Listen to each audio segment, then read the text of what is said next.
teman-teman jamaah Masjid Laboratorium Agama Win Sunan Kalijaga yang dirahmati Allah Subhanahu wa taala. Alhamdulillahirabbil alamin. Pada kesempatan sore hari ini Allah Subhanahu wa taala masih memberi kesempatan kepada kita semuanya untuk melanjutkan ngaji kitab Taysirul Khollaq. Dan pada sore hari ini kita akan berbincang-bincang bersama mengkaji tentang sifat al-hilm. Ya, al-hilm itu maknanya bisa banyak ya.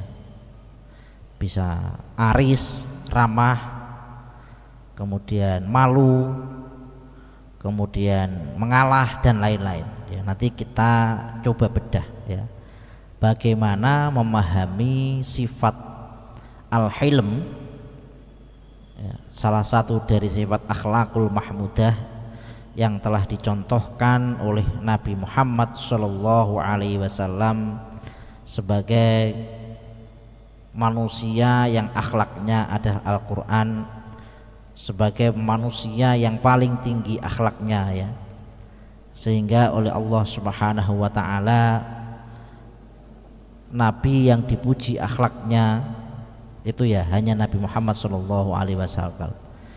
Innaka la'ala khuluqin azim, sesungguhnya engkau Muhammad adalah manusia yang berakhlak mulia.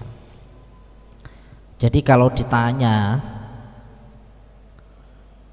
apa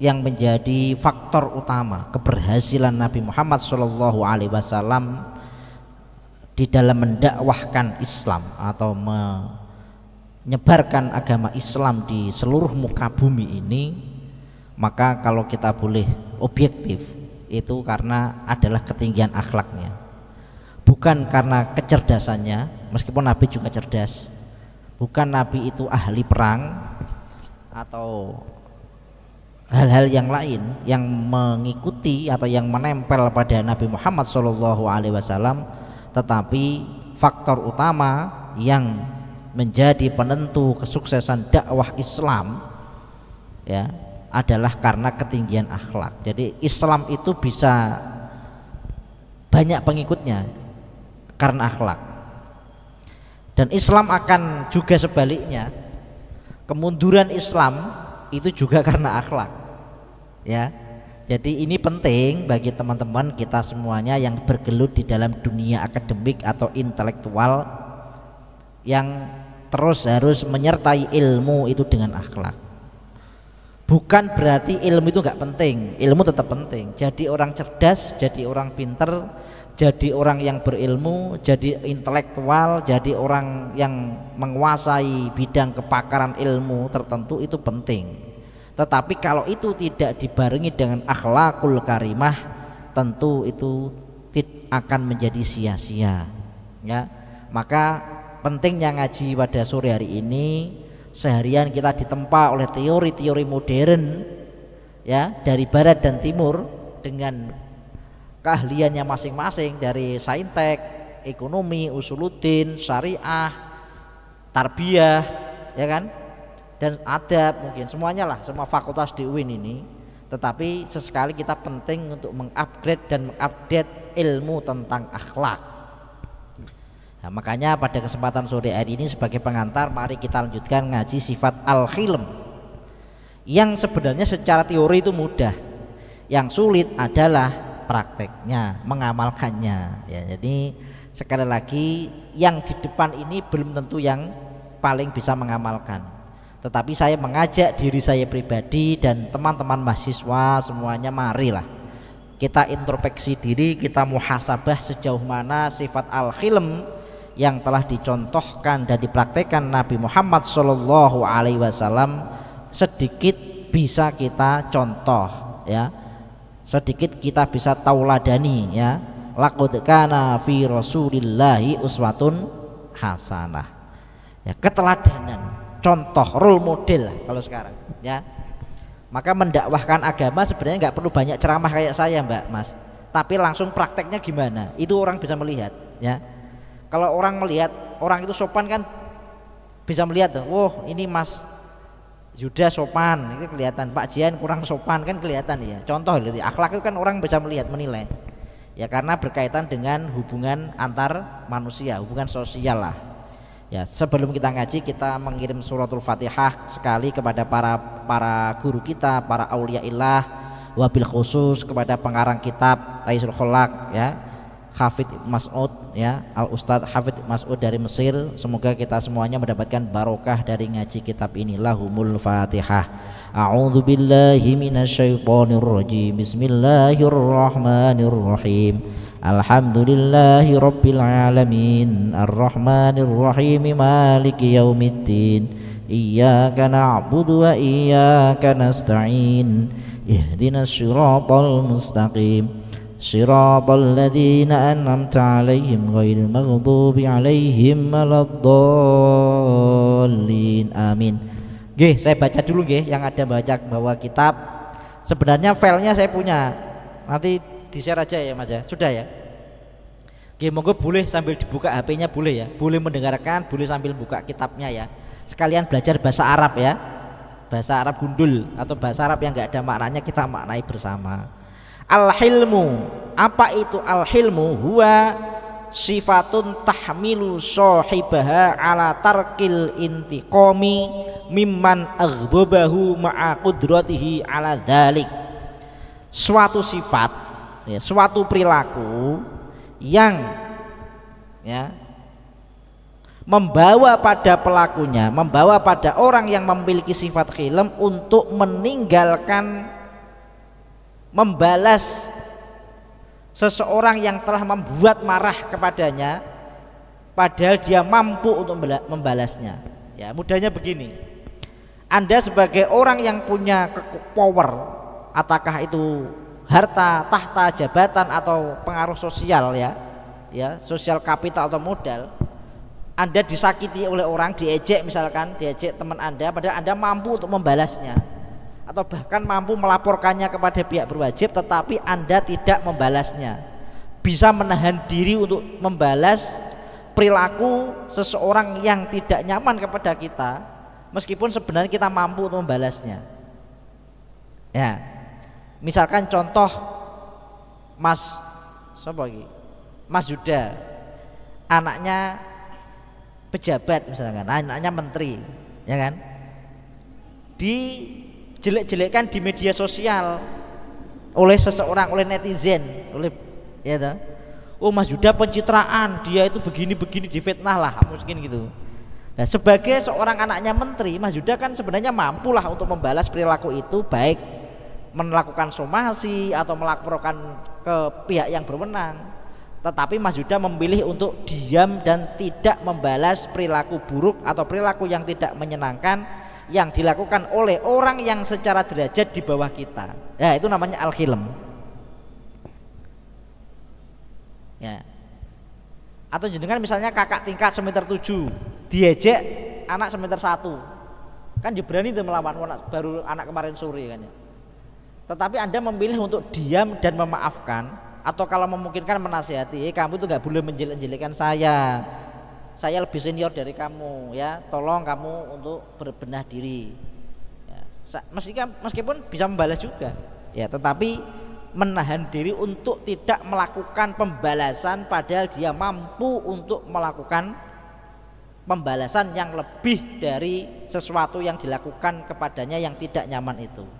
Lah ini penting Mbak dan Mas, kalau jenengan nanti jadi pejabat, saya doakan jadi pejabat ya, kok gak ada yang amin toh, jadi menteri gitu loh ya, menteri keuangan atau menteri industri atau menteri pemberdayaan perempuan atau menteri apa ya, yes, pokoknya menteri-menteri ya, menteri hukum, menteri Menko Polhukam, menteri-menteri itu ya, kabinet itu, atau jadi bupati, jadi wali kota, jadi lurah ya, atau jadi pemimpin lah Anda, pemimpin di tengah masyarakat, Anda diejek oleh rakyat Anda, oleh jamaah Anda jadi kiai, jadi ustadz diejek, alah ceramai Pak Jian koyo opo ngono aku ya iso, misalkan ada yang bilang gitu di media sosial.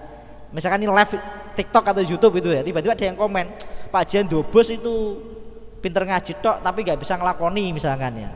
Misalkan loh, ini contoh loh ya, jangan tadi ya. Itu kalau saya nggak marah mendiamkan itu bagus. Meskipun saya mampu, hati-hati kamu kalau bicara ngomong jangan seenaknya ya. Tapi saya memilih diam, santai, tidak menanggapi. Lah itu adalah contoh konkret al-khilm. Ya, cukup kalau Anda ingin mengingatkan tidak melalui media sosial, tetapi japri. Kenapa kok kamu menjelek-jelekkan saya di muka umum, di media sosial? Ada yang perlu kita klarifikasi, tabayunkan. Nah seringnya tanpa disadari kita tuh bertengkar melalui media sosial. Kalau mahasiswa biasanya grup WA ya kan. Nah berbeda pandangan sampai marah ke personal, itu bertengkar di grup WA. Nah itu bukan termasuk sifat al-hilm yang dicontohkan Nabi Muhammad SAW. Oke, saya lanjutkan sedikit ya. Ini kita nanti cerita-cerita banyak lah. Hilmnya Nabi itu kayak apa? Nanti kita lihat. Dan kontekstualisasinya pada era hari ini itu apa tuh? Karena hari ini kita melihat teman-teman, fenomena yang kita hadapi hari ini itu banyak orang saling melaporkan balik. Saya nggak usah nyebut kasus ya, banyak ya. Lapor ijazah palsu, saling melaporkan, lapor antara tetangga rame, inisial YM dengan S gitu kan ya, saling melaporkan itu ya. Atau apapun itulah banyak hari ini ya terjadi di mana kita saling melaporkan dan saling bertengkar di media sosial. Ini menunjukkan sesuatu yang harus bareng-bareng kita cegah melalui diri kita masing-masing untuk menahan diri tidak heboh, tidak rame, tidak berdebat yang tidak perlu di media sosial. Ya kan? Coba isinya media sosial sekarang kan hanya itu kan. Tiba-tiba ada golongan A dan B saling bertengkar ya. Buzzernya ini netizen bertengkar, semuanya punya golongannya masing-masing. Ada oposisi yang itu tidak objektif, sudah menyentuh ranah personal. Nah, bagaimana sifat kita memahami itu? Ini loh yang berbahaya, terutama Gen Z. Ya, ini untuk mahasiswa itu secara psikologi itu mudah terpancing mahasiswa itu ya. Kenapa mudah terpancing mahasiswa itu Mbak, Mas? Karena jiwanya masih muda, darahnya masih seger ya kan. Dikenai dikit itu langsung bales, gak terima. Ya harga diri ini, harga diri. Kok diajak-ajak di media sosial, saya tuh gak kayak gitu oh, Pak. Ya gak terima dong saya Pak. Kalau perlu saya antemi Pak. Ya itu kan ya. Ya ini yang berbahaya teman-teman. Ya sifat al-hilm tidak hanya di dunia nyata. Justru yang berbahaya hari ini kalau orang tidak punya sifat al-hilm atau mampu menahan diri dari sesuatu yang tidak menyenangkan dari orang lain di media sosial, ini jauh lebih berbahaya kalau kita tidak mampu mengendalikan diri dan mengendalikan emosi. Wasababua, sebab-sebab orang bisa berbuat hilm. Rahmatul juhal. Nah ini mengasihi welas asih terhadap orang-orang yang bodoh atau belum tahu. Jadi mungkin orang itu kalau ada yang menjelek-jelekkan kita, dia itu belum paham kita. Jadi sikap kita ya sudah bentuk salah satu kasih sayang kita kepada orang tahu ya jangan marah. Ya kan? Ya udah biarkan aja, pada saatnya mereka akan tahu. Awit tarfu'i anil musyatamati. Ya, menghindari pisuh-pisuan, Mbak. Berkata kotor. Coba Anda buka medsos hari ini, banyak gak kata-kata kotor? Banyak, ya kan? Padahal kata kotor itu muncul dari orang yang mohon maaf, berpendidikan tinggi, lulusan S1, S2 tapi misuan, ya, keluar semua kebun binatang itu.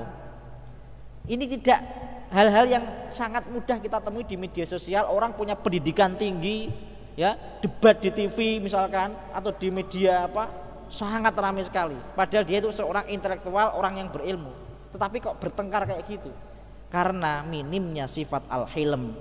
Ya, mereka senangnya pisuhan, saling berkata kotor atau kasar.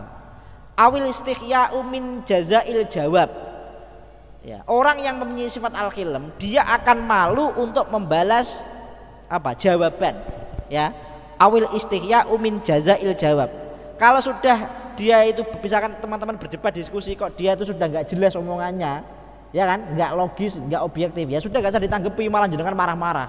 Jangan dia kamu itu ngawur, kamu berkata kasar, kamu nggak objektif, nggak perlu. Justru seharusnya Anda malu ngadepi orang yang tidak tahu atau belum tahu. Justru Anda akan terpancing untuk sama-sama berkata yang tidak baik. Maka hati-hati. Awit tafad dulu alal musii. ya berbuat baik kepada orang yang berbuat buruk. Bisa nggak kira-kira? Teman Anda sudah memfitnah Anda, terus Anda mau nraktir, kira-kira berat nggak itu? Ya, seharusnya nggak boleh berat. Ya, siapa tahu dengan Anda menraktir teman yang memfitnah Anda, menjelek-jelekan Anda itu, ngerasani ghibah Anda itu, justru akhirnya minta maaf. Tetapi kan kita sulit, ya kan? Kayak orang level-level kita itu nggak balas saja sudah bagus gitu, ya kan? Padahal ajaran agama kita mengajarkan justru kita harus berbuat baik kepada orang yang berbuat buruk kepada kita. Kalau kita berbuat baik kepada orang yang berbuat baik kepada kita itu mudah, saya kira. Gini betul Mbak, Mas. Mudah. Dia baik, saya baik. Dia buruk, kita buruk, kan gitu bisanya, ya kan? Tetapi kan, nah padahal ajaran agama kita menekankan kalau ada orang yang berbuat buruk kepada kita, sebaiknya kita awit tafadhulu alal musik, berbuat baik kepada orang yang gawe Allah, bahasa Jawa nih, kepada kita. Auri ayatun nikmatin sabikotin, atau menjaga nikmat yang telah Allah berikan sebelumnya, ya kan? Harus mensyukuri. Ya sudah, selama ini saya nggak pernah dicemarkan nama baik, sesekali kok dicemarkan ya sudahlah, nggak apa-apa, biar kita nggak sombongan gitu kan. Tapi kadang-kala kita kan jaga image, ya kan? Kita sudah pada performa terbaik, kita disangka orang baik, tiba-tiba ada orang menjelekkan, ya emosinya muncelak itu, ya kan? Kayak orang kebakar itu ya. Akhirnya muncelak itu ya. Kalau bahasa orang Jawa muncelak itu ya panas, ya kan. Nah, tetapi dia lupa nikmat selama ini yang ia telah dapatkan sangat banyak sekali, ya. Mudah tersinggungan, mudah baper, hati-hati, ya. Kadangkala baper itu menjadikan orang mudah tersinggung, ya. Ada mudah baper enggak? Ya monggo, dikit-dikit lihat story temannya baper, ya. Dikira storynya temannya nyinggung jenengan, padahal itu enggak, sebenarnya baper, terlalu baper. Meskipun iya pun jangan marah, ya sudahlah. Memang dia belum paham, siapa tahu pada saatnya akan paham, gitu aja ya. Makanya hidup harus saling mengingatkan. Mbak-mbak, ini mohon maaf kok mbak-mbak terus ya, karena yang mbak-mbak biasanya yang mudah buat story itu ya. Kalau curhat ya jangan lewat story WA Mbak. Kalau marah sama orang jangan lewat story WA, itu nanti justru menimbulkan dampak yang lebih besar. Akan menjadi, jas jadi nesune karo sopo yo, jangan-jangan karo aku. Cah kayak kok nesune lagi sopo, lagi galau karo sopo kayak. Ya, misalkan kan muncul seperti itu. Sehingga yang terjadi adalah suatu kondisi yang tidak kondusif. Dan itu kita sudah sering terjadi seperti itu. Termasuk demo besar-besaran itu yang terjadi kemarin, salah satu faktornya adalah media sosial yang mudah untuk digoreng. Ya tuh Mbak. Sehingga anak-anak kecil yang belum dewasa akhirnya ikut demo dan melakukan perbuatan anarkis. Hati-hati makanya. Ya, jangan mudah baperan, jangan mudah tersinggung. Ya, ini memang ngaji kayak gini tuh mudah tapi sulit dilakoni Mbak. Makanya penting, meskipun hanya 1 jam itu penting kayak gini ya. Bagi siapa pentingnya? Bagi saya juga. Dosen kadang kan egonya tinggi gitu. Ya, dikritik mahasiswa marah gitu kan ya. Mungkin juga saya ya. Tetapi ya yang kalau memang itu kritiknya objektif ya kita terima. Tapi kalau subjektif ya kita perlu tampung dulu, nggak perlu ditanggapi langsung, ya kan? Redamkan dulu, baru nanti diajak ngobrol baik-baik. Awil makru wa tawakkuul furosi, atau nyandupoyo berbuat makar, membuat suatu propaganda, ya. Wa tawakkuul furosi, dan mengharapkan kesempatan untuk membalas. Jangan sampai kita berharap melakukan balas dendam kalau ada kesempatan. Temennya kena musibah disyukur-syukur itu contohnya balas dendam. Syukur dulu kamu seenak-enaknya mengejek saya, sekarang rasakan kamu kena musibah, aku gak mau bantu. Ya jangan sampai itu. Ya, ada kesempatan balas dendam kita melakukan, itu berarti bukan contoh orang yang mempunyai sifat al-khilm. Wa dzalika li anna tarfu'a 'anil musyatamati min syarafin nafsi. Orang yang menghindari berkata-kata kasar kepada orang lain itu termasuk kemuliaan jiwa, wa uluwil himmah, dan luhurnya hati. Ya, Anda senang debat nggak orangnya? Ya debat dalam konteks akademik bagus loh ya. Kalau makalah ada debat di kelas bagus. Tapi kalau debat yang nggak jelas ke personal ya jangan. Berarti Anda menunjukkan hati Anda sempit, tidak mulia, tidak termasuk kategori syarafin nafsi, mulianya hati. Orang yang punya hati yang mulia dia menghindari berdebat atau berkata-kata kotor kepada lawan bicara. Wah ini saya kena juga nih, kadang saya juga nggak bisa nahan emosi itu ya kadang ya. Makanya bareng-bareng lah kita ya. Kita sama-sama muda loh Mbak, saya juga masih muda loh Mbak ya. Darahnya masih darah segar itu. Darah muda, darahnya para remaja kalau lagunya Roma Irama, ya bener itu. Makanya penting hari ini. Ya enggak Mbak Mas? Katanya Gen Z itu banyak penyakit kesehatan mental gitu katanya ya. Iya, data menunjukkan bahwa Gen Z itu mudah terkena penyakit mental. Ya ini loh. Faktor apa? Faktor media. Yang info itu datang yang tidak bisa kita filter, kita saring, kita screening. Ini infonya benar atau salah, yang penting ikut. Netizen membela ini ikut ya. Tiba-tiba ternyata tidak sesuai fakta, akhirnya rame, dua kubu bertengkar ya. Ini yang kita hadapi sampai hari ini tuh seperti itu, di level yang paling bawah antar tetangga sampai level para pemimpin kita. Ya. Pemilu kemarin ya kan? Ada cebong, ada kampret, itu kan sama-sama jelek, naudzubillah, tidak boleh tuh. Sama-sama manusia kok dikasih cebong sama kampret. Mohon maaf, misalkan ya saya nggak menyebut nih bahaya nanti boleh dia. Kata-kata yang jelek itu nggak boleh muncul itu sebenarnya. Ya, kalau kita meniru Kanjeng Nabi Muhammad Shallallahu Alaihi Wasallam. Wal istihya'u min siyanatin nafsi. Merasa malu itu adalah penjagaan jiwa, wa kamalil muru'ah, dan sempurnanya dari kepribadian. Harga diri, muru'ah, menjaga harga diri ya. Ada maksudnya sifat malu itu bukan malu-malu berbuat baik loh ya. Malu itu kita tidak mudah untuk menanggapi sesuatu yang tidak bermanfaat ya, nggak jelas juga joget, nggak jelas atau apa. Menjaga kepribadian itu penting ya, hati-hati ya, kepada orang lain itu hati-hati ya.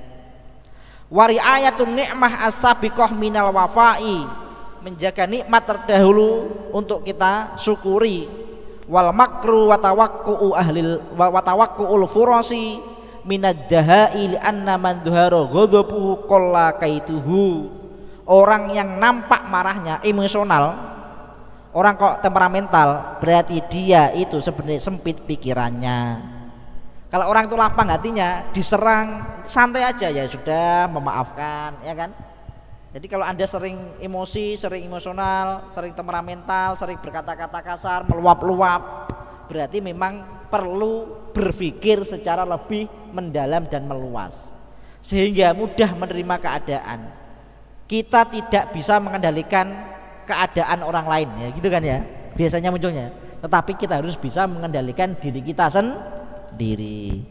Ini siapa yang bilang? Yang bilang Kanjeng Nabi Muhammad Shallallahu Alaihi Wasallam. Qala Nabi sallallahu alaihi wasallam fis sana'i ala ahlil khilmi. Allah itu memuji bagi orang yang punya sifat menahan diri atau pemalu.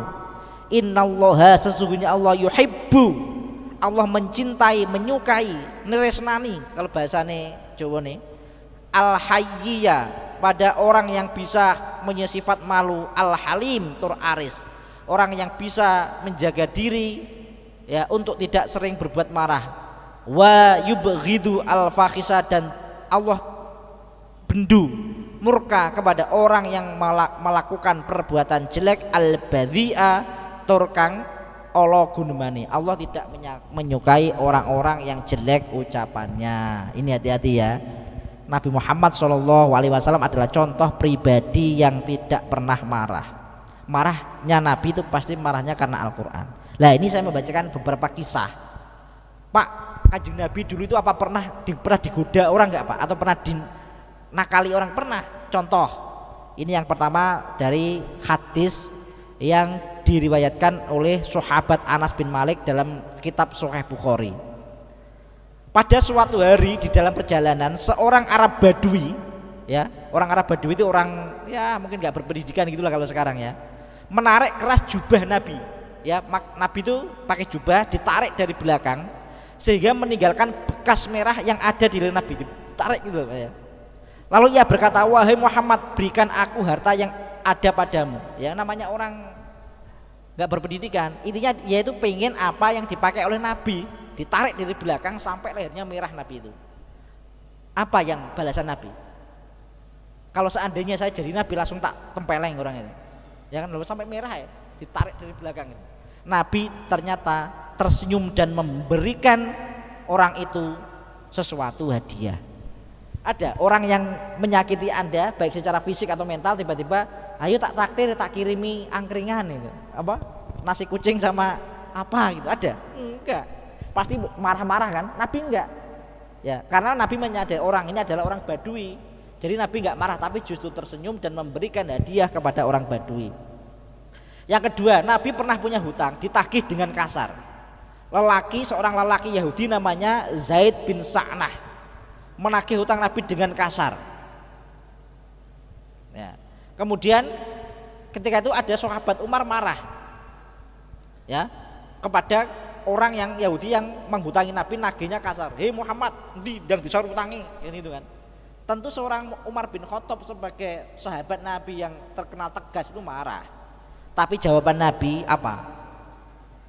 Kunna ila ghairi hadza ahwaj ya Umar an ta'murani bi husnil qada'i wa ta'murahu bi husnit taqadi. Kita lebih butuh sikap darimu wahai Umar, bukan ketegasanmu, bukan singa padang pasirmu yang siap membunuh atau membalaskan perlakuan orang itu, tetapi kita lebih butuh engkau menasihatiku agar membayar dengan baik dan menasihatinya agar menagih dengan baik, ya kan? Justru Nabi Muhammad tidak marah, tetapi bagaimana dia dinasihati dengan baik, saya juga akan segera membayar hutangku.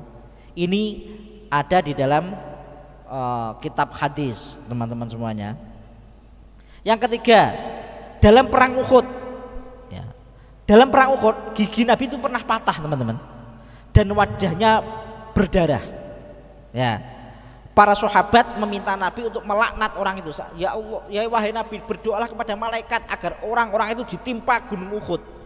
Ya, apa jawaban Nabi? Aku tidak diutus sebagai seorang pelaknat, tapi sebagai pendakwah dan pembawa rahmat.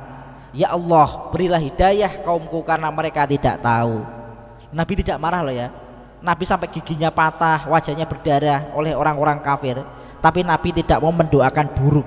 Ya, ini inti dari yang nomor 3 ini adalah kita tidak boleh mendoakan buruk kepada orang yang telah berbuat jelek atau berbuat buruk kepada kita. Gak boleh. Ya Allah, semoga dia segera mati. Ya Allah, semoga dia kena musibah. Ya Allah, hidupnya semoga tidak diberi keberuntungan karena dia telah menyakitiku, mendolimiku. Gitu gak boleh. Justru Nabi mendoakan semoga orang-orang yang menyakiti beliau pada perang Uhud diberi hidayah untuk tobat kepada Allah Subhanahu wa taala. Termasuk juga beliau menolak atau tidak membalas kekerasan suku Taif. Ya, malaikat ketika itu menginginkan apa? Malaikat Jibril itu, ya wahai Nabi, seandainya engkau mau, orang-orang yang di Taif itu akan aku lempar atau akan aku blek nih, kalau bahasa Jawanya ya, ditimpakan gunung. Tapi Nabi justru berdoa, aku berharap Allah akan mengeluarkan dari keturunan mereka orang-orang yang menyembahnya. Jadi meskipun orang-orang kafir itu tidak mau menyembah Allah, ternyata Nabi mendoakan keturunan dari orang-orang yang telah berbuat buruk kepada Nabi untuk apa? Untuk beriman kepada Allah. Dan terbukti di Taif banyak orang beriman dari keturunan orang-orang kafir yang awalnya tidak mau beriman kepada Allah dan Rasulullah. Ini bukti nyata. Jadi tidak harus keburukan dibalas dengan keburukan. Nabi memberikan contoh kepada kita bahwa keburukan itu bisa dihilangkan kalau kita membalasnya dengan kebaikan. Lanjut nomor pertanyaan jawab ini. Tanya jawab nggih? Ya nanti kalau nggak ada pertanyaan ya kita lanjutkan ya. Sementara kita ambil titik poinnya bahwa hilm itu kalau boleh bahasa saya sederhana adalah merubah kesempatan untuk balas dendam menjadi apa? Memaafkan atau mengampuni kesalahan orang lain. Yang sebenarnya kita mampu, punya kekuasaan, punya kekuatan, punya power untuk membalas lebih dari apa yang dilakukan orang lain kepada kita berupa perbuatan yang tidak menyenangkan, yang merugikan kita, tetapi kita justru mengampuni, memaafkan dan mendoakan orang itu mendapatkan hidayah dari Allah Subhanahu wa taala. Jadi hilm ini bukan kalah tapi mengalah, seperti apa yang dicontohkan oleh Rasulullah Shallallahu alaihi wasallam. Oke, untuk membuka diskusi saya kira cukup ya, biar ada waktu yang lumayan panjang ya. Masih ada 30 menit lah menjelang maghrib yang bisa kita gunakan untuk membuka beberapa sesi pertanyaan. Terima kasih. Saya kembalikan kepada jamaah semuanya.